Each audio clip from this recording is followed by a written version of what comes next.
Italian Wine Podcast. Chin Chin with Italian wine people.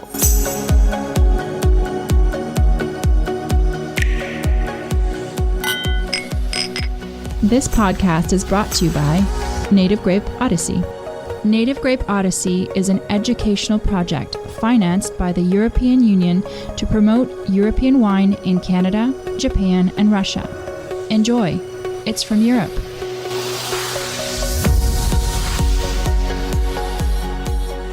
Hello, this is the Italian Wine Podcast with me, Monty Waldin. My guest today is Pierangelo Tommasi from the Tommasi Family of Wine Estates. Welcome. Grazie. Okay, just give us a little bit of background about your family history and how you've come to have estates in all the major regions in Italy. Well, I represent the fourth generation of the family along with 8 other members. We're actually quite a large family. Everything started in 1902 when my great-grandfather Giacomo Tommasi started his own small winery in the Valpolicella area, so the northern part of Verona, which is where we were kind of born and raised. And generation after generation, the company has grown, expanding, acquiring more vineyards in the region. First of all, in the Valpolicella area, to become more, say, premium Amarone and Valpolicella wine producers. And then later on, we also expanded acquiring vineyards in the rest of Verona, meaning Lake Garda and Soave. Okay, just give us a bit more detail about the Veneto side. So you're making red wines, white wines, and sparkling wines there, I guess. Correct, and rosé as well. Okay, so what are your main denominations? So the main denominations are Amarone, Amarone Classico, Ripasso, Valpolicella. I mean, all the family of the Valpolicella wines. But then we also produce Lugana, which is our, say, most important and premium white wine project in Verona. And as of rosé, for instance, there is the Chiaretto di Bardolino from Lake Garda. So those are 3 denominations that have had a lot of recent success. I mean, Garda is obviously an incredible tourist spot and attracts a lot of wealthy Germans from Munich driving down over the weekend. So prices for those wines are quite high, aren't they? I believe they're very good value, though. The Lugana whites, yeah? Well, Lugana has probably represented, the example of how a wine and a wine region more in general can gain from the visibility and the notoriety of the tourism. As you mentioned correctly, especially from southern Germany. Lots of Germans have enjoyed spending their summer holidays by Lake Garda, though, and they've been drinking and enjoying drinking Lugana for years. And as a consequence, the German market is by far the biggest market for this appellation. The trend is growing. There is not only southern Germany now actually open to discover new wines and Lugana as such. So I see a bright future ahead. Just remind us quickly what the main grape for the Lugana white is? Well, it's actually called Turbiana. Turbiana is the indigenous clone part of the more known Trebbiano family. So we can say that Turbiana is part of Trebbiano, but it's a specific one grown in the Lugana area. Okay, you mentioned Chiaretto, which for me is one of the most resurgent wines in Italy at the moment. What's changed for Chiaretto, which is, explain us what Chiaretto is and where you think it's going. So Chiaretto is actually, Chiaretto di Bardolino, to be more precise. It's the rosé wine produced in the Bardolino DOC area. To point this on the map, southeast part of Lake Garda. It's produced with primarily, at least, with 3 indigenous varietals: Corvina, Rondinella, and Molinara. And so red grapes and the wine is actually vinified with the skins of very shortly, like just a little over one day. It's been existing for a long time. If I am actually totally correct, I believe that this has been the first Italian rosé wine to gain the DOC years ago. And generally speaking, we see a growing demand for rosé wines worldwide. And Chiaretto is actually one of them. An historic rosé wine that is now gaining a little more attention. Is it gaining more attention because in terms of colour it's been made a little bit lighter in colour? I believe this is part of it. We personally also change a little bit that in our vinification process. We used to make the Chiaretto a little more pink. Now it's much kind of more towards Ramato. Chiaretto, correct. Copper. Very pale copper pink, type. Yeah, you're right. Yeah. Did you change the blend then? Did you get rid of some grape varieties? No. We've been making that with the same grapes as we used to do a long time ago. It's just a matter of a shorter, quicker skin maceration in order to get less color extractions from the skins. And the complete contrast to that would be Amarone.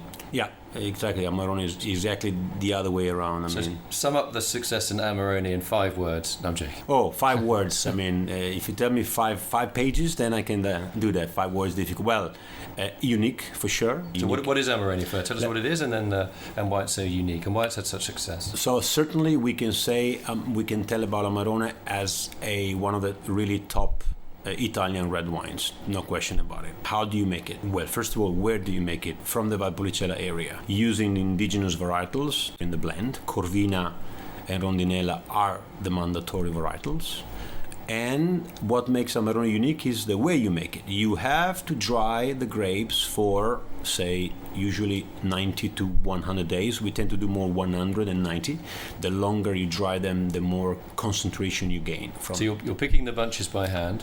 Correct. And you're keeping them as intact bunches. Voila. And you're taking them inside. You put them in smaller baskets or on larger bamboo racks, and you let them dry using natural air circulation. So you have to imagine big, we call them drying loft areas, where really let the grapes dry for so long, getting the air circulation. And when Pierangelo says drying, like the way he's explained about the drying, you can actually dry, not artificially, but you can have rooms that have air conditioning, right? Yeah. And you go for the natural way. We go more for natural way. Let's say that the real main enemy to the drying process is humidity. So you have to get rid of the humidity, and when you have humidity, meaning if the weather outside is humid due to rain or fog, that's something you have to avoid. It's a time when you can possibly help yourself with some sort of dehumidifiers.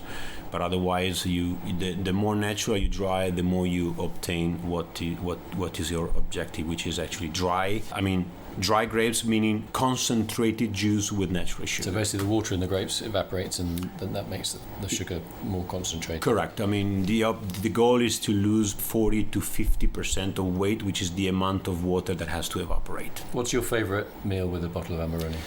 Red meat, beef is definitely my favorite. I mean, the more you age Amarone, Amarone is one of those wines that can really age forever. All right, one quick step backwards. After the drying, you vinify, you age the wine minimum 3 years in barrels, and then you bottle. And then as soon as you release, the wine is supposed to be ready, but in the same time, you can say it's still young. The longer you age it in bottle, the longer you store it, the better it becomes. So to answer your question, when the Amarone is still among younger vintages, so to speak, I'd prefer with some beef. The older the Amarone is, it goes more with game. Moving to another very famous red, Brunello di Montalcino. You have an estate in Montalcino. What's it called? It's called Casisano. Mm-hmm. Whereabouts is it in Montalcino? So that is actually located in the southeast part of Montalcino, in just above Sant'Angelo in Colle, which is a little hilltop village. In fact, Casisano is one of the highest elevation vineyards of the entire Montalcino denomination area. What are you at? What, almost 500 and something meters above sea level? Yeah, quite high. We purchased Casisano in 2015. I was going to say the estate was founded in 1990 by the previous family, the previous owner. And then in 2015 we had the opportunity to achieve a goal, which is more, it was more than a goal, it was a dream. I've been dreaming about purchasing an estate in Montalcino for a long time. How big is the estate? It's actually 22 hectares under vine. It's 53 hectares in total, including woods and olive trees. So 22 hectares under vines, 100% grown with Sangiovese of Brunello, Sangiovese Grosso grape. So this is one of the warmer regions of Montalcino, Sant'Angelo in Colle, but the fact that you're actually on top of the hill, I guess, makes it a little bit cooler. Yeah, pretty much. In fact, I mean, there is one style in the Brunello that Casisano estate produces, which is actually, the elegance. Elegance is the key. We will never ever be able to produce a bigger, bolder Brunello where it's not that warm over there. So elegance is the key. What about aging? Are you going for new barrels or are you going for classic Botti? We work 100% with the traditional Botti, so Slavonian oak barrels only. Yeah, I mean, I don't want to impose my opinion, but if I was where you are, and I used to live in Sant'Angelo in Colle, I would be doing what you're doing. I think new oak would just it makes it too heavy? Well, I believe so. I tell you, on the other end, we have never experimented a smaller barrel yet, but we won't, in a sense that it's not really the philosophy of our family. And this reminds me or brings me back to the Tommasi estate up in the Valpolicella area, where we work primarily with large Slavonic. We have a few French oak barrels there as well for a couple of IGT wines, but when it comes to the real classics from the region, Amarone, Ripasso, Valpolicella Classico, etc., we only work with large Slavonian oak. A classic Brunello from Cassisano. What's your favourite food match? And you can't say beef for this one. I can't say beef. No. Well, if I cannot say beef, then I would say cheese. Really? Yeah. Cheese how? Like raw cheese or toasted cheese or? Blue cheese. Really? Yeah. That's my, that's my favorite cheese in general, and I enjoy having Brunello. I mean, as you don't allow me to say beef anymore, because otherwise I would have said beef as well, or maybe wild boar perhaps. Yeah. So is wild boar allowed? I'll have to just speak to our legal team about All that. right. But in terms of blue cheese, which particular blue cheese? Like a soft cheese, a runny cheese? Soft cheese, I would say. Oh, go on. Yeah, and again, I believe that depends on the vintage of the Brunello, though. I mean, the younger the Brunello is, maybe a kind of a softer type of cheese. I mean, the older, the more aged it is, maybe something a little more, a little stronger in flavors, perhaps. Okay, next, let's go down south to Basilicata. Yeah. You have an estate there. What's it called? So, in 2016, we decided to expand our projects down in the south, and we had the opportunity to buy a stake, the majority stake, in a very historic and well-established winery called Paternoster. Paternoster has been a family-owned winery since 1925, and just a couple of years ago, we had the opportunity to enter with two Paternoster family members as our partner, and one of them was actually Fabio Mecca Paternoster, is the enologist, still is the enologist of the estate. We're talking about really an icon in the region. I mean, one of the very first wineries that believed in the area. We're talking about the Vulture region, so northern Basilicata, at the feet of this quiet, silent volcano called Vulture. So it's, if you saw the word in English, it would look like vulture, but they call it Vulture. And it looks like a vulture without outstretched wings, doesn't it? Yeah. With 7 peaks. Yeah.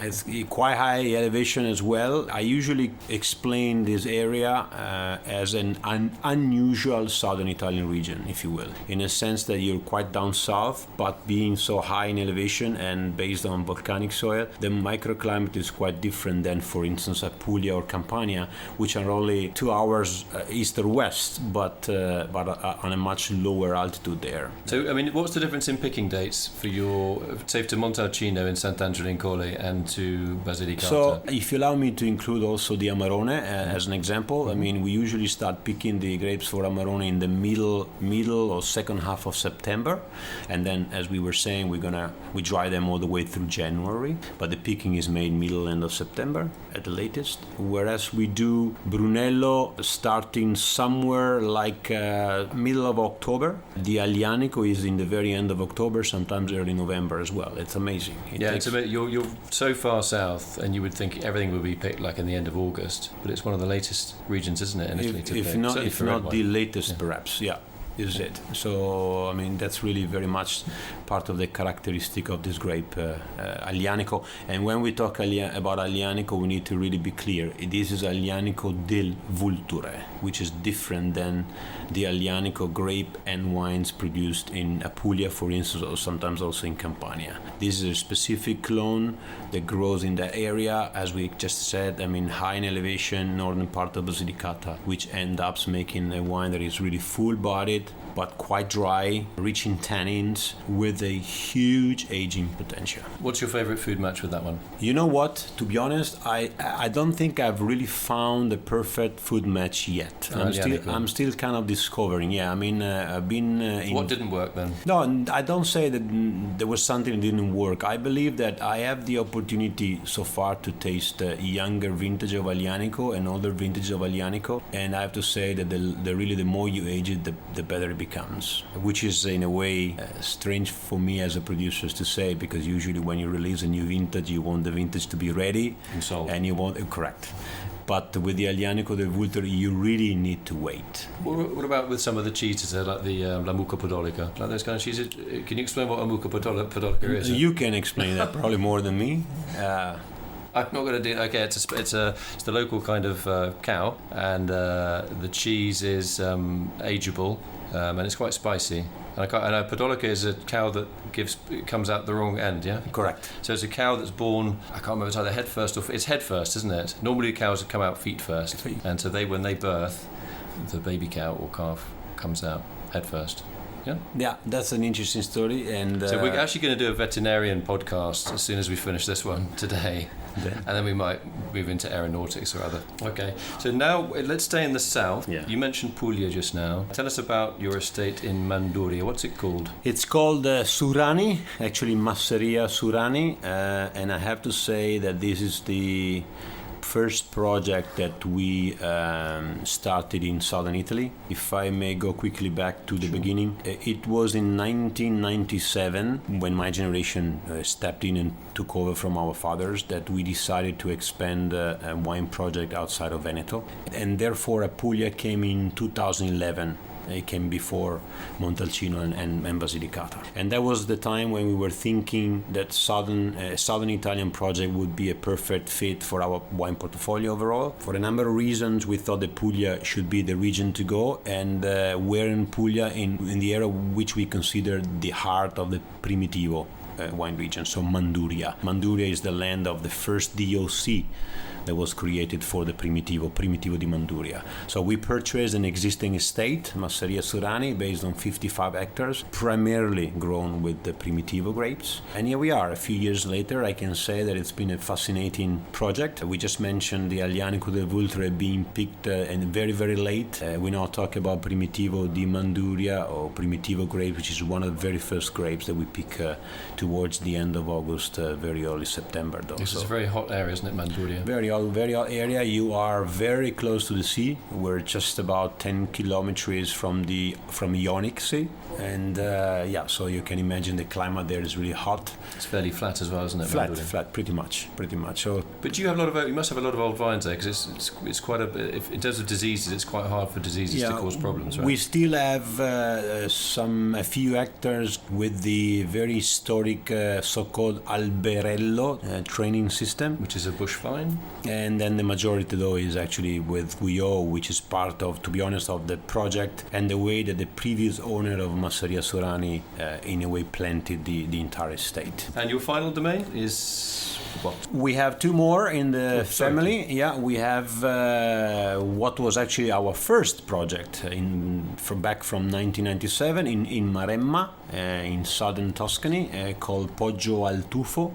Where now it's actually one brand with two estates, one in the very south of Tuscany, in the very south of Maremma, in such an amazing, beautiful city called Pitigliano. If you haven't been there, guys, please go, because it's an amazing experience and a Etruscan city. And then the other estate is slightly more northwest from Pitigliano, in Scansano. So Scansano sort of neighbours Montalcino. It's closer to Montalcino than what Pitigliano is. Let's say that from the Maremma where we are at to Montalcino, time-wise, it would take you about, say, a couple of hours of a nice drive, in a sense that you enjoy a beautiful Tuscan landscape. I agree. It is one of the most beautiful drives, and I agree about Pitigliano. So the differences between these two, are you making mainly white wine in Pitigliano and red in the Scansano? It's actually not the other way around. It is actually not the case, in the sense that you are right thinking that in Pitigliano you will make more white. But when we purchased the estate and the vineyards, which were 99% based on white grapes, we decided to reblend them with more red grapes there, though. So we make more red wine than white. What do we do as white? Vermentino, which is one of the indigenous varietals from that part of Tuscany, and that's the only real white wine part of the Poggio al Tufo portfolio.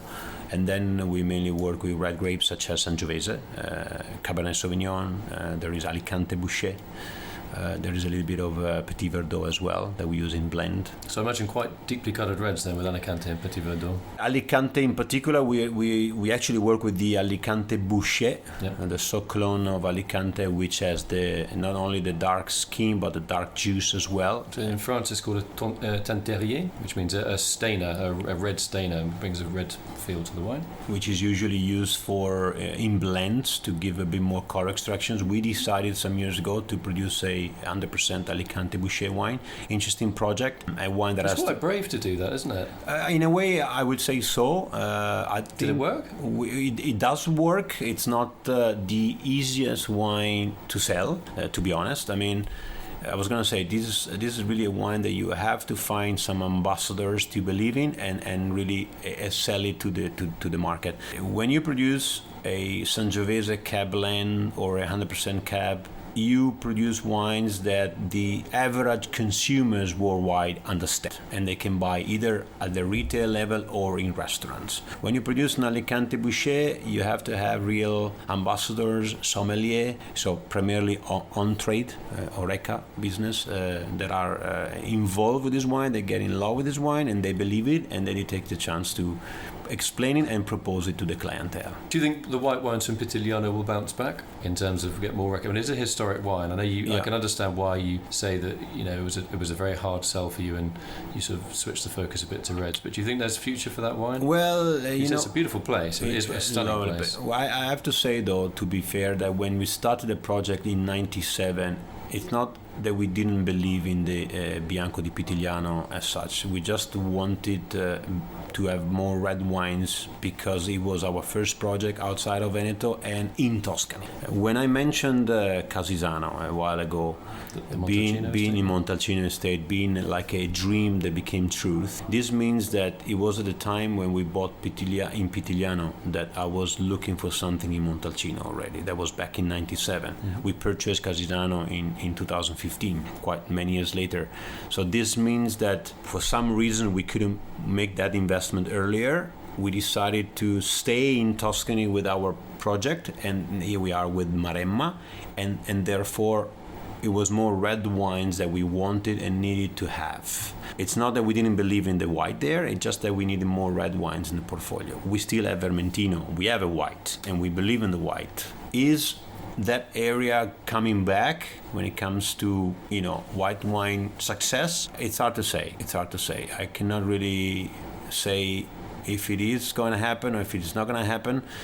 I believe it will depend on how the region will open to wine entrepreneurs, like we did a long time ago. They can bring to the area a little more long-term projects, if you like, vision and a clear objective of development. So just one final word about Poggio al Tuffo. What does Poggio al Tuffo mean? So starting from Tuffo, I don't know if you can really correctly translate in tuff or tuff, Tuff, that is actually volcanic soil. Poggio is the typical Italian word used primarily in central Italy, so Tuscany and Umbria as well, as far as I know, that refers to these very beautiful rolling hills that are typically part of Tuscany area. So as we are with Poggio al Tuffo Estate Vineyard up at 400 meters above sea level, and the entire landscape is based on these beautiful rolling hills, so-called Poggio, we decided to create the brand name combining the way the landscape looks like and the fact that is based on volcanic soil. Okay, let's go to the Oltrepò Pavese. Oltrepò Pavese. Where is it, first of all? Southwest part of Lombardy, so approximately 1 hour southwest from Milano. Not too far from Piedmont, in fact. It's another beautiful region up on hills, quite famous primarily for Pinot Noir grape. So it's an area historically known for sparkling wines, and again, primarily based on Pinot Nero. There is a bit of Chardonnay and other varietals there as well, but Pinot Nero is really that is the land for that. And what do you make? Are you making mainly sparkling or totally sparkling wines then? We do actually produce there. So far, what we have available are two, a white and a rosé brut, both produced with Pinot Nero. And is this traditional method or Charmat method? That's actually Charmat method, but we bottled about a year ago 2 Champagne Classico Metodo Pinot Nero 100%, which will be released in 2021, so in 2 years from now. So we are going to grow our portfolio with both Charmat method and Classico method as well. And then we also produce and bottle a little bit of Moscato, which is another varietal quite well established in the area. Oltrepò, what does that mean? I mean, oltre, that means beyond, and Po is the longest river of Italy, and the area is just south of the river. That's why they say oltre, on the other side of the river Po. So on the other side of the river Po, you would think that there is a river going across, so you would imagine the area to be flat. On the contrary, this is up on hills. Caseo, the winery that we own there, is actually up to more than 400 meters above sea level. Okay, so your final estate is, you're saying in Chianti Classico, where you have a stake in La Massa. So La Massa, where is La Massa in Chianti Classico? Which township? La Massa is actually located in the so-called Conca d'Oro, the Golden Shell, one of the hottest spots in the Chianti Classico area, and more specifically in the little town called Panzano.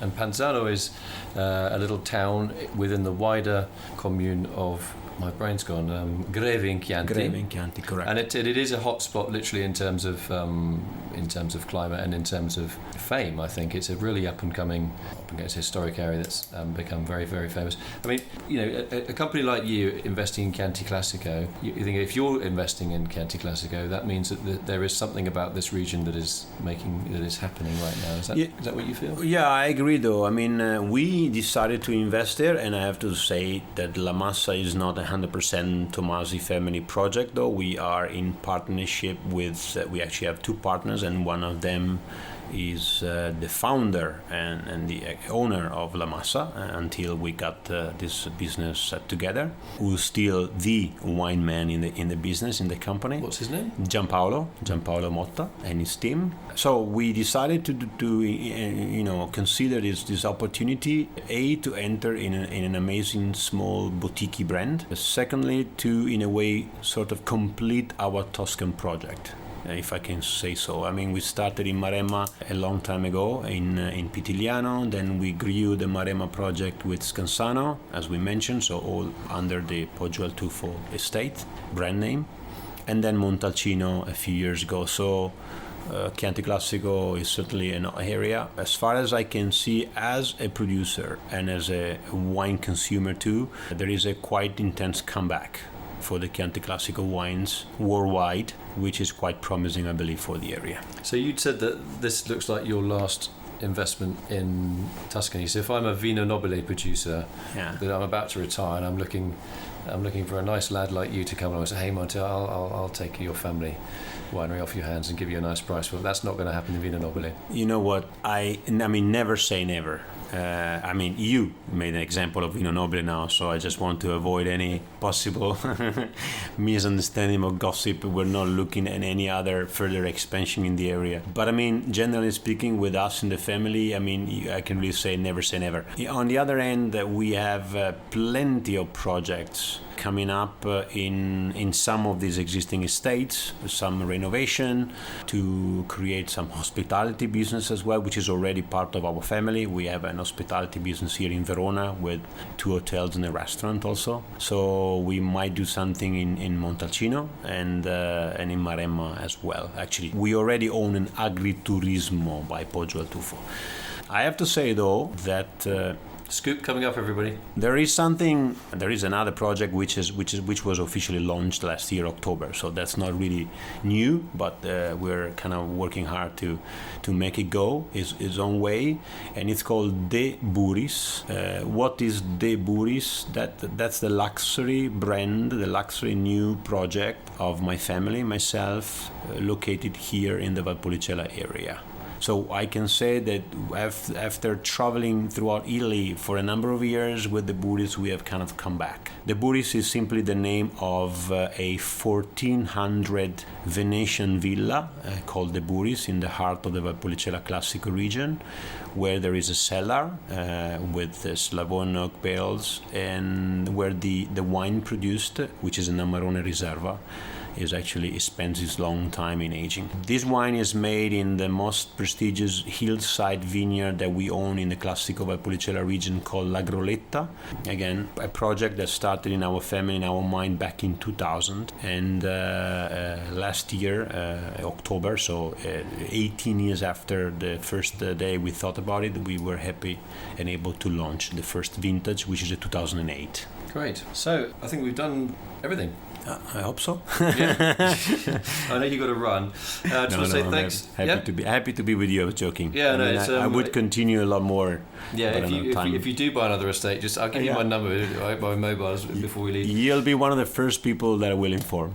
So I want to say thanks to Pierangelo Tommasi, my guest today on the Italian Wine Podcast, for explaining the family history and all the estates associated with the Tommasi family. Very exciting range of wines. I mean, if I'm not a trade buyer, I don't. That's one of my weak points. As you probably know, anybody that listens to this podcast about the commercial side, we've got a great lineup. If you're like a football team, you say, you got all the bases covered. Yeah, I agree. So, okay, and if we do have a scoop, you got my email. I have your email, I have your cell phone, I have your everything. You can just put me on GPS, right? You can just track me, put a little tracking device on me. You will not escape away from us. Okay.